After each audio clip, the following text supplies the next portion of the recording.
आज के वीडियो में हम लोग जानेंगे फंडामेंटल राइट्स का third fundamental rights, right against exploitation, जिसमें जो article 23 to 24 in our Indian constitution provides the right against exploitation, जहां पे शोषण के खिलाफ जो है, शोषण के खिलाफ तथा अत्याचार के खिलाफ हमारे को संविधान हमको क्या करता है, कुछ अधिकार हम लोग को दिया जाता है ताकि हमारे समाज में किसी के प्रति कोई व्यक्ति किसी का शोषण न कर सके। इसके लिए article 22, 23 and 24 granted by the Constitution of India in order to provide the right against exploitation. So इसमें हम लोग क्या करेंगे, बारीकी से जानने की कोशिश करेंगे कि जो हमारा संविधान में 23-24 है वो किस किस तरीके का एक्सप्लॉइटेशन से हम लोग को बचाता है तथा उसके खिलाफ हम लोग को अधिकार देता है और कौन कौन सा अधिकार है इसको भी हम लोग जानने की कोशिश करेंगे।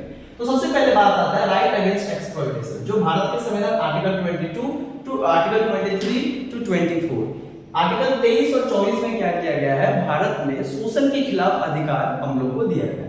साथ ही साथ जो है ये जो अधिकार जो है ये दोनों को दिया जाता है, citizens and non citizen. Citizen कहने का मतलब होता है कि जो भारत के नागरिक है, जो भारत में पैदा लेते हैं, भारत के मुल्क के हैं, उनको क्या दिया जाता है, ये अधिकार उनका भी है। और नॉन सिटीजन जो भारत के नागरिक नहीं है, किसी दूसरे देश के नागरिक है लेकिन किसी पर्पस के लिए टेम्पररी भारत आए हैं, तो उनके साथ भी किसी भी तरीके का एक्सप्लॉइटेशन, अत्याचार या किया जाता है तो ये राइट्स उनको भी दिया जाता है। तो आगे बढ़ते हैं, आर्टिकल 23 जो है वो बताता है prohibitions of traffic in human being and force labour. Article 23 provides the prohibition of traffic in human being and force labour. यहाँ पे बताने की कोशिश करता है कि हमारा संविधान हमको क्या करता है, संविधान सबसे पहले आर्टिकल 23 में बताता है कि मानव का तस्करी करना तथा मानव को जबरन काम करने के लिए फोर्स करना दोनों ही कानून के अनुसार गलत है। और अगर दोनों भी व्यक्ति, अगर दोनों काम किसी से करवाया जाता है या किसी के ऊपर जबरदस्ती किया जाता है, अत्याचार किया जाता है, तो ये अकॉर्डिंग टू लॉ क्या है, दिस इज इनलीगल एक्टिविटी। ये सारा क्या है, गैर कानूनी है और इसके तहत आपके ऊपर कार्रवाई किया जा सकता है। आप किसी भी व्यक्ति को अत्याचार नहीं कर सकते हो, शोषण नहीं कर सकते हो और फोर्स नहीं कर सकते हो किसी भी काम का करने के लिए। तो सबसे पहले जानते हैं कि कौन कौन सा काम आता है। तो सबसे पहले ट्रैफिकिंग इन ह्यूमन बीइंग, यहाँ सबसे पहला बात आ गया किस चीज के लिए, यहाँ पे trafficking in human being. Trafficking का मतलब क्या होता है, ट्रैफिकिंग इन ह्यूमन बीइंग का मतलब होता है कि कोई भी व्यक्ति मानव तस्करी नहीं कर सकता है, मानव का देह व्यापार नहीं कर सकता। इसका मतलब होता है मानव को बेचना, खरीदना, इस तरीके का जो एक्टिविटी है is band in India, is illegal in India. Bharat में क्या होता है कि शरीर का बेचना या किसी व्यक्ति को बेचना, खरीदना, ये दोनों ही क्या है, गैर कानूनी और अपराध है। तो सबसे पहले यह बात आता है traffic in human being. Traffic in human being का मतलब क्या होता है कि किसी भी इंसान को क्या करना है, बेचना और खरीदना दोनों ही हमारे कानून के अनुसार क्या है, गैर कानूनी है और सबसे अमानवीय काम है। जो अगर कोई व्यक्ति करता है तो उसके खिलाफ हम लोग के पास अधिकार है आर्टिकल 23, 24 कि जाकर वो क्या कर सकता है, कोर्ट में उसके खिलाफ केस कर सकता है। अब क्या क्या होता है, किस किस तरीके से तस्करी किया जाता है, तो सबसे पहले आता है selling and buying of man. अगर कोई व्यक्ति क्या करता है, किसी को खरीदता है या किसी को बेचता है, selling and buying of man, अगर कोई पुरुष को या किसी इंसान को क्या करता है, खरीदता है या बेचता है, ये क्या है, एक गैर कानूनी चीज है। या अगर औरतों को क्या होता है, खरीदना या बेचना, ये भी एक गैर कानूनी है भारत में। साथ ही साथ चिल्ड्रेन मतलब बच्चों को भी क्या करना, खरीदना तथा बेचना, एक जगह से दूसरी जगह ले जाना, राइट, उनके मन के विपरीत, ये भी क्या है, एक सबसे बड़ा इसका ग्राउंड्स है जहां अगर कोई व्यक्ति ऐसा करता है तो आप उसके खिलाफ केस कर सकते हो। दूसरा क्या है, इमोरल प्रोस्टिट्यूशन। अगर कोई व्यक्ति क्या करता है कि अमानवीय तरीके से, मतलब बिना उसके मर्जी के, अगर कोई व्यक्ति क्या करता है, किसी भी बच्चे, किसी भी चिल्ड्रन या किसी भी वुमेन को, किसी भी औरत को भला फुसला कर या किसी भी तरीके से फोर्स करके या किसी जॉब दिलवाने या कोई अच्छा अपॉर्चुनिटी दिलवाने के बहाने उसको कहीं पे ले जाकर वहां पे जबरदस्ती उससे प्रोस्टिट्यूशन जैसा एक्टिविटी करवाया जाता है, मतलब देह व्यापार जैसा अगर एक्टिविटी करवाया जाता है, तो उस टाइम पे क्या होता है कि उनके खिलाफ आप केस कर सकते हो, क्योंकि आप किसी भी औरत या किसी भी बच्चे को फोर्स नहीं कर सकते हो प्रोस्टिट्यूशन के लिए। समझ आया, प्रोस्टिट्यूशन हमारे देश में लीगल है, लेकिन जबरदस्ती किसी को प्रोस्टिट्यूशन के लिए उस्काना या उसको करवाने के लिए बाध्य करना, ये पूरा ही पूरा क्या है, इनलीगल और इनह्यूमन है। अगर कोई ऐसा व्यक्ति करता है तो आप उसके खिलाफ केस कर सकते हो क्योंकि वो आपके साथ ऐसा नहीं कर सकते। साथ ही साथ तीसरा चीज क्या है, देवदासी। ये हमारा एक ट्रेडिशनल रिचुअल्स है इंडियन सोसाइटी का। अगर देखा जाए तो जिसको देवदासी प्रथा कहा जाता है, देवदासी प्रथा अगर बात करें तो देवदासी प्रथा क्या होता था कि उस समय के समाज के जो बड़े पुरोहित लोग होते थे, जो ब्राह्मण लोग होते थे, राइट, वो लोग क्या करते थे कि हमारे समाज के जो छोटे छोटे जो गरीब इंसान होते थे उनके लोगों को क्या करना, समझा बुझाकर उनके जो कम उम्र की जो लड़कियां होती थी, बिलो द 18 इयर्स, राइट, छोटे छोटे बच्चों को, बच्चियों को और लड़कियों को खासकर क्या होता था कि जो पुरोहित होते थे वो कहते थे कि अगर आपके घर में अगर बरकत लाना है, आपके घर में अगर क्या करना है, प्रॉस्पेरिटी लाना है और खुशहाली लाना है, गरीबी को खत्म करना है, तो आप अपने बेटी को चर्च, आप अपने बेटी को मंदिर मस्जिद आप क्या कीजिए, भेजिए। इससे इस तरीके का जो ट्रेडिशन था जिसको बोलते हैं देवदासी प्रथा। अब जो ये ट्रेडिशन अगर किसी के साथ आज भी अगर कोई देवदासी प्रथा या कोई व्यक्ति आपको उसकाने की कोशिश करता है या कोई भी व्यक्ति आपको क्या करता है, मंदिर में बुलाता है किसी भी बच्ची को कि आपको ये आओगे तो ये हो जाएगा, घर का सारा दुख दूर हो जाएगा, तो ये पूरा ही पूरा क्या है, अमानवीय है और ये एक ट्रैफिकिंग कहलाता है। साथ ही साथ क्या होता है, स्लेवरी। हमारे देश में 1881 ईस्वी में क्या होता था कि दास प्रथा को गैर कानूनी घोषित कर दिया गया। That means the slavery is called illegal in India. But act now, हमारा संविधान डायरेक्ट बोल दिया कि अगर कोई दास व्यवस्था या दासता जैसा कोई भी संपर्क आपसे रखता है, आपको दास बनाने की कोशिश करता है या अपने कंट्रोल में रखता है, तो भी एक गैर कानूनी है। दास का मतलब होता है जिसका कोई पॉलिटिकल सिविल राइट्स नहीं होता है, इसका हर चीज छीन लेना और अपने इशारे पर उसको नाचवाना और उसको ये कहना कि तुम पैदा ही नहीं हो मेरे काम काज करने के। हमारा संविधान डायरेक्ट बोल दिया कि अगर कोई दास व्यवस्था या दासता जैसा कोई भी संपर्क आपसे रखता है, आपको दास बनाने की कोशिश करता है या अपने कंट्रोल में रखता है, तो भी एक गैर कानूनी है। दास का मतलब होता है जिसका कोई पॉलिटिकल सिविल राइट्स नहीं होता है, इसका हर चीज छीन लेना और अपने इशारे पर उसको नाचवाना और उसको ये कहना कि तुम पैदा ही नहीं हो मेरे काम काज करने के लिए, तुम्हारा कोई अधिकार ही नहीं है।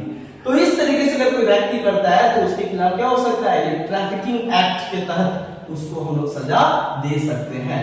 तो अगर इस तरीके का कोई भी शोषण, अत्याचार, कोई प्राइवेट व्यक्ति या स्टेट या गवर्नमेंट भी अगर क्या होता है कि आपके साथ इस तरीके का कोई एक्टिविटी करता है जो ट्रैफिकिंग से रिलेटेड होता है, तो आप क्या कर सकते हो, उसके खिलाफ केस कर सकते हो। इसके लिए हमारा भारत सरकार जो है एक्ट भी बनाया है ताकि क्या हो, इस तरीके के एक्टिविटी को कंट्रोल किया जा सके और देख रेख कर इसको ज्यादा से ज्यादा सजा दे सके, ताकि इस तरीके का एक्टिविटी भारत में ना हो।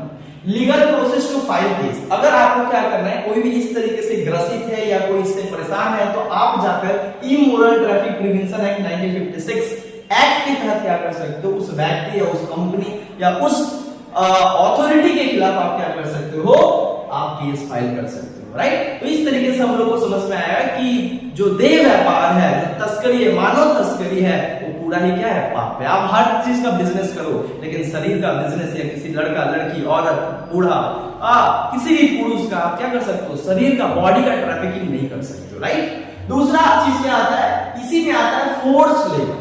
यहाँ पे है ना फोर्स लेबर। फोर्स लेबर का मतलब होता है जबरन मजदूरी करवाना, मतलब किसी मजदूर को काम करने का इच्छा नहीं है लेकिन आप जबरदस्ती उसको काम करवाते हो कि काम नहीं करोगे तो तुमको पैसा नहीं देंगे। अगर इस तरीके का कोई एक्टिविटी करवाता है कोई कंपनी, किसी रेस्टोरेंट या कहीं भी प्राइवेट पब्लिक कोई भी सेक्टर में, अगर आपको कोई जबरदस्ती आपसे काम करवाने की कोशिश करता है, तो उस समय आप क्या कर सकते हो, ये गैर कानूनी और अमानवीय तथा एक शोषण का केंद्र बनता है तथा इसके खिलाफ भारत के संविधान में कुछ प्रिविलेजेस दिया गया है, कुछ ग्राउंड्स है जिसके तहत आप जाकर क्या कर सकते हो, केस कर सकते हो और इस शोषण से अपने आप को मुक्त कर सकते हो। अब चलते हैं, जानते हैं कौन कौन सा शोषण है। तो इसमें आता है फोर्स लेबर और बेगर। सबसे पहले समझते हो कि फोर्स लेबर होता क्या है।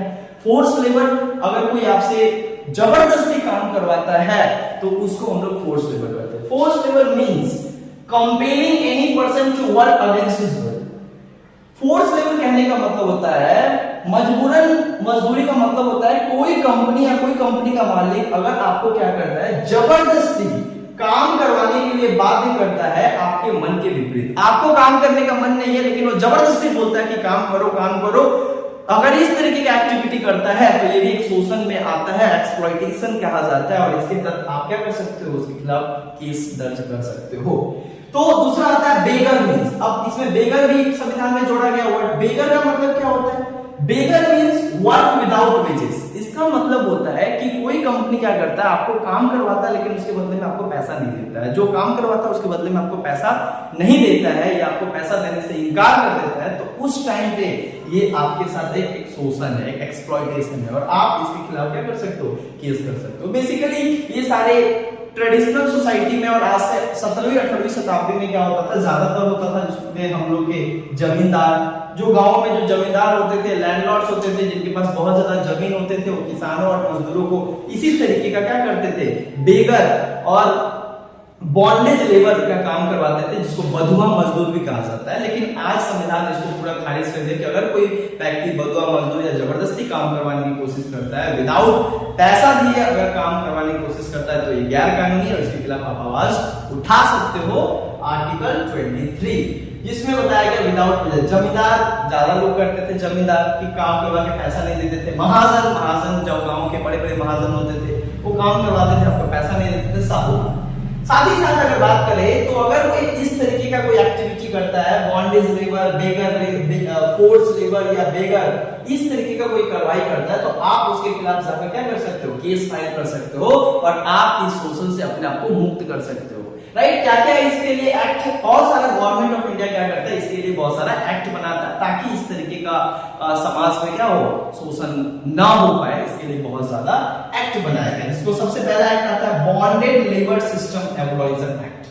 अगर कोई क्या करता है बॉन्डेड लेबर सिस्टम, इसका मतलब होता है कि अगर कोई आपको क्या करता है कि कंपेल करता है काम करवाने के लिए, तो आप जाकर किसके तहत केस कर सकते हो? Bonded labour system abolition act 1976। अच्छा, ये प्राइवेट और पब्लिक एक्टर दोनों पे लागू होता है। इसका मतलब होता है कि प्राइवेट कंपनी में अगर काम करते हो तो वहां भी लागू होता है और पब्लिक अगर सरकारी कंपनी में काम करते हो तो वहां भी लागू होता है या किसी व्यक्ति के ऊपर भी लागू होता है। साथ ही साथ दूसरा जो एक्ट है मिनिमम वेजेस एक्ट। अगर क्या होता है कि सरकार बनाया ताकि इस तरीके का काम ना हो पाए, सरकार कहां से देख पाएगा, और बहुत सारे लोग तो मजदूर, गरीब मजदूर होते हैं जो थोड़े से पैसा के लिए अपने जीवन तथा अपने परिवार को चलाने के लिए वो कुछ भी काम करने के लिए तैयार रहते हैं, लेकिन उनके साथ नाइंसाफी ना हो इसके लिए गवर्नमेंट क्या करता है, मिनिमम वेजेस एक्ट लाया कि एक मिनिमम वेजेस होगा। इस मिनिमम वेजेस का पालन government and non governmental organisation, corporation सारे को करना पड़ेगा कि इससे कम सैलरी नहीं होना चाहिए किसी भी मजदूर का, इसको बोलते हैं मिनिमम वेजेस एक्ट। जैसे जिसको अभी हम लोग कहा गया है कि 12,000 से कम सैलरी जो है महीना का किसी का नहीं होना चाहिए, एक मिनिमम वेजेस एक्ट है। अगर इससे कोई कम देता है तो आप उसके खिलाफ मिनिमम वेजेस एक्ट के तहत आप केस दायर कर सकते हो। राइट? दूसरा क्या आता है, एक और आता है तीसरा कॉन्ट्रैक्ट लेबर एक्ट 1970। अगर आपके साथ क्या होता है कि कोई कॉन्ट्रैक्ट करता है लेबर, कोई आप किसी कॉर्पोरेट के साथ कॉन्ट्रैक्ट करते हो, तो आप उतने समय के लिए काम करेंगे तो उतने समय में जितना भी आपका मेडिसिन, सारा फैकल्टी, सारा खर्चा वो कंपनी उठाएगा। राइट? साथ ही साथ equal remuneration act, equal payment for equal work. अगर एक ही जैसा काम है तो सभी व्यक्ति को एक ही जैसा पैसा मिलेगा, ये नहीं कि वो उसका मतलब क्या रिश्तेदार है तो उसको थोड़ा ज्यादा पैसा देंगे और ये आपके रिश्तेदार नहीं लगता है तो आपको कम पैसा देंगे। इस तरीके का आप क्या कर सकते हो, भेदभाव नहीं कर सकते हो। तो ये अब हम लोग चलते हैं आर्टिकल 24 पार्ट में, जो हम लोग को क्या करता है, एक और शोषण के खिलाफ हम लोग को अधिकार देता है। क्या बोलता है? Prohibitions of employment of children in factory activities. इसका मतलब होता है कि किसी भी बच्चों को या किसी भी बच्चों का एम्प्लॉयमेंट, ऐसा एम्प्लॉयमेंट फैक्ट्री में काम करना क्या होता है कि वो गैर कानूनी। हमारा देश में बोला जाता है कि किसी भी बच्चों को किसी फैक्ट्री में क्या करना, काम करना की जो है वो मनाही है, वो रोकता है। हमारा संविधान कहता है कि भाई जो बच्चा होता है उसका चिल्ड्रन जो होता है उसका मेंटली और फिजिकली डेवलपमेंट के लिए एक उम्र होना चाहिए। काफी कम उम्र में अगर वो क्या होता है किसी फैक्ट्री में काम करना चल जाता है, किसी ऐसे फैक्ट्री में काम करने जाता है जहां फैक्ट्री में क्या होता है कि उसको बहुत हेवी काम दिया जाता है, जिसके कारण उसका शारीरिक और मानसिक दोनों स्वास्थ्य खराब हो जाता है और आगे का जीवन में उसको काफी ज्यादा प्रॉब्लम होता है। तो ऐसा ना हो, ये भी एक तरीके का क्या होता है, शोषण है। जो बच्चों को काम करवाया जाता है और उनको क्या किया जाता है, छोटे छोटे उम्र में काम करवाया जाता है पैसा का लालच देकर, जिसके कारण क्या होता है उनका आगे का जीवन जो होता है पूरे तरीके से खराब हो जाता है, क्योंकि उनका फिजिकल लाइफ और मेंटल लाइफ में भी क्या होता है पूरा उसका असर देखने को मिलता है। तो साथ ही साथ क्या होता है कि इसमें सबसे पहले बात करता है कि आर्टिकल 24 प्रोवाइड्स डायरेक्ट प्रोवाइड्स करता है कि भाई कोई भी व्यक्ति जो 14 साल के कम बच्चा को किसी भी फैक्ट्री में उसको काम नहीं करवाया दिया जाएगा। मतलब 14 साल से अगर कोई कम बच्चा है तो उसको किसी भी फैक्ट्री में क्या हो जाएगा, काम नहीं करवाया जाएगा। जैसे बोला ही गया है, prohibits the employment of children in factory below the age of 14 years. हमारे देश में 14 साल से कम बच्चा है तो किसी भी फैक्ट्री में क्या हो सकता है, काम करवाना गैर कानूनी है। हाँ, कोई बच्चा 14 साल से कम बच्चा पढ़ने लिखने का उम्र है, आगे बढ़ने का उम्र है, मानसिक पढ़ाई करने का उम्र है, और उस समय अगर आप किसी बच्चे को फैक्ट्री में काम करवाते हो तो ये भी एक क्या होता है, ये भी एक फोर्स लेबर है, ये भी एक तरीके का बंधुआ मजदूरी, एक तरीके का शोषण हो रहा है समाज में, जिससे हमारा जो युवा है, जो हमारा समाज है, वो काफी ज्यादा क्या हो जा रहा है, काफी पिछड़ जा रहा है। और ये थोड़े से पैसा के लिए क्या होता है कि पूरा जीवन बर्बाद हो जाता है। तो इसके लिए हमारा संविधान क्या करता है, हमको अधिकार देता है कि अगर कोई बच्चे को कोई फैक्ट्री या इंडस्ट्री में अगर 14 साल से कम बच्चा है उसको काम करवाया जाता है तो अकॉर्डिंग टू कॉन्स्टिट्यूशन आर्टिकल 24 के अनुसार ये गैर कानूनी है और उसके ऊपर केस किया जा सकता है। राइट, इसका मेन काम क्या है, ये क्यों आया, ताकि क्या हो कि कोई भी बच्चा को किसी भी फैक्ट्री में, वो 14 साल से अगर कम बच्चा है तो कहीं काम नहीं करेगा। ये पढ़ने लिखने का उम्र है, खेलने कूदने का उम्र है, मानसिक development, physical development, mentally development, ये सारा का उम्र है। और इस उम्र में किसी अगर दूसरे फैक्ट्री में काम करता है तो उसका सारा जो हेल्थ है, हेल्थ इशू काफी ज्यादा आएगा, जिसको लेकर यहाँ बोला गया है कि 14 साल से कम बच्चों को किसी फैक्ट्री में काम नहीं करवाया जाएगा। साथ ही साथ क्या बोलता है कि भाई कौन कौन से फैक्ट्री में काम नहीं करवाया जाएगा, तो हेवी फैक्ट्री कहने का मतलब होता है हैजार्ड एक्टिविटी, जहां बहुत बड़ा काम होता है, बहुत हेवी कंस्ट्रक्शन होता है, जहां पे कुछ भारी वस्तुएं या भारी काम होता है। राइट, जहां पे काफी कॉम्प्लेक्स काम होता है, जहां पे माटी उठाने का काम होता है, जहां पे कोयला खदान में काम होता है, जहां पे अलग अलग बड़े स्टील प्लांट और ऐसे फैक्ट्री में काम होता है, जिस फैक्ट्री में क्या होता है कि जान का काफी ज्यादा खतरा है। राइट, शारीरिक तथा मानसिक दोनों का ही क्षति होने का बहुत ज्यादा खतरा, वैसे फैक्ट्री में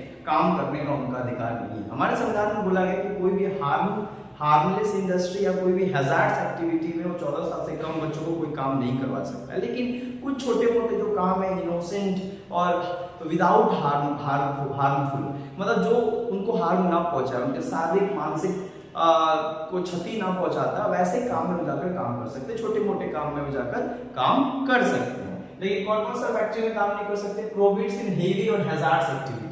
हेवी एंड हैजार्ड्स एक्टिविटी का मतलब होता है ऐसे इंडस्ट्री जहां पे काम का लोड काफी ज्यादा हो। राइट, उस फैक्ट्री में क्या है जहां पे उनका शारीरिक और मानसिक क्षति का चांसेस ज्यादा हो, वैसे फैक्ट्री में कोई काम नहीं करवा सकता। दूसरा, जैसे माइनिंग, जो माइंस होता है, माइंस होता है, अंदर नीचे जमीन के अंदर जाकर कोई काम करना होता है, खनिज पदार्थ निकालना होता है, इस तरीके के काम में नहीं लगाया जाएगा।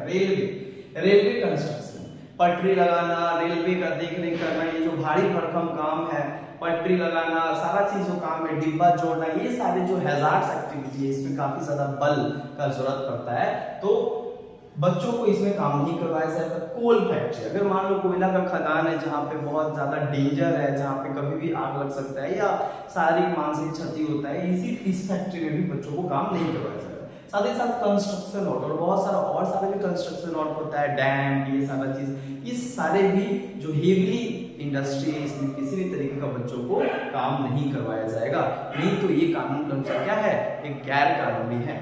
तथा साथ ही साथ legal provision of file case, अगर कोई व्यक्ति, अगर कोई इंडस्ट्री, अगर कोई जबरदस्ती किसी बच्चों को क्या करता है, किसी फैक्ट्री में काम करने के लिए बाध्य करता है, तो उनके पास ये अधिकार हमारा संविधान आर्टिकल 24 देता है कि जाकर इस एक्ट के तहत क्या होता है, आप केस कर सकते हो। और these acts created for the protection of children, right, ये सारे एक्ट ही बनाया गया ताकि किसी फैक्ट्री इंडस्ट्री में कोई जो चिल्ड्रन है उनके खिलाफ काम ना करवाया जाए, इसके लिए उनको सुरक्षा देते हैं।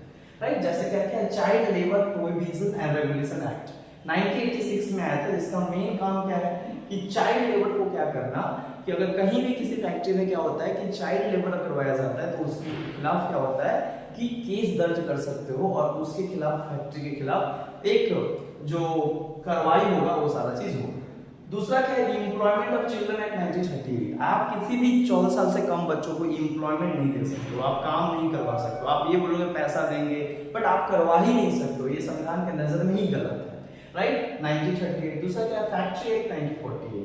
फैक्ट्री एक्ट भी बनाया गया जिसमें ये मानना पड़ता है फैक्ट्री को कि हम 14 साल से कम बच्चों को हम काम पे नहीं रखेंगे, ये साइन करना पड़ता है। अगर कोई कंपनी इसका उल्लंघन करता है तो उसके ऊपर केस किया जा सकता है। अब बात आता है कि ऐसा क्या होता है, तो हमारे देश में 1996 में सुप्रीम कोर्ट का एक वर्डिक्ट था जिसमें कहना था कि अगर कोई भी फैक्ट्री जो हेवी फैक्ट्री है, हेवी इंडस्ट्री है, जहाँ पे शारीरिक काम ज्यादा होता है, राइट, जहाँ पे बच्चों का क्षति होना का चांसेस काफी हाई होता है, अगर उस इंडस्ट्री क्या करता है, बच्चों को अगर काम पे रखता है तो अगर पकड़ा जाता है, अगर वो जितने बच्चों को पर बच्चों को अगर वो रखता है, अगर पकड़ा जाता है, केस किया जाता है और सुप्रीम कोर्ट पकड़ा जाता है कानून के नजर में, तो उसको 20,000 पर चिल्ड्रन क्या करना पड़ेगा, उसको पेनाल्टी भरना पड़ेगा। मतलब सुप्रीम कोर्ट डायरेक्टली क्या करता है, गिव द वर्डिक्ट। हाँ, अगर कोई भी क्या होता है, पर्सन काम करता है, चिल्ड्रन काम करता है 14 साल से कम फैक्ट्री में, तो उसके खिलाफ 20,000 उस कंपनी के खिलाफ पेनाल्टी लगाया जा सकता है एक चिल्ड्रन के लिए। साथ ही साथ क्या है, 2005 में protection of children rights act 2005 में आया ताकि भारत में बच्चों के अधिकार को बचाया जा सके। In order to protect the rights of children, the government of India introduced a bill, child protection act 2005, and this act provides an establishment of National Child Protection Commission as well as in the state Child Protection Commission। जो क्या हो सकता है, national level पर national commission काम करेगा children को protect करने के लिए ताकि वहां किसी के राइट्स का क्षति ना किया जाए, तथा स्टेट लेवल पे जो है स्टेट कमीशन जो है, state commission on children commission, वो क्या करेगा, स्टेट लेवल पे बच्चों के अधिकार को बचाने का काम करेगा, राइट। इसी में आता है, साथ ही साथ क्या होता है कि 2006 में the government of India, right, the government of India officially government of India ban all types of activity doing by children below the age of 14 years in any restaurant, in any shop, in any hotels, in any tea shops, any dhaba, किसी भी तरीके का 14 साल से कम बच्चा अनहार्मफुल होकर activity हो, वहां भी काम करने का क्या है, उसको अधिकार नहीं। अगर कोई जबरदस्ती काम करवाता है कि मेरे ठेला पे बैठो, मेरा टी शॉप पे बैठो, मेरा रेस्टोरेंट पे बैठो, ये छोटे मोटे काम भी आप नहीं करवा सकते। उस समय पूरा बच्चा का अधिकार होता है कि वो, उसका अधिकार होता है कि जाकर शिक्षा लेना, प्री प्राइमरी लेना, जहाँ पे बताया गया है कि 86 अमेंडमेंट एक्ट 2002 में right to education, that means 6 साल से 14 साल तक के बच्चों को प्राइमरी एजुकेशन दिया जाएगा और ये मैंडेटरी होगा, free and compulsory education for all children, और सभी को लेना पड़ेगा। और आप रेस्टोरेंट, शॉप, होटल्स और टी शॉप में काम नहीं करवा सकते, अगर आप करवाते हो तो आपके ऊपर केस, ये क्या है, तो बैन कर दिया सरकार, 2006 में इसको बैन कर दिया गया। साथ ही साथ क्या किया गया, ये जो तुम्हारा चिल्ड्रन प्रोटेक्शन एक्ट था, जो प्रोटेक्ट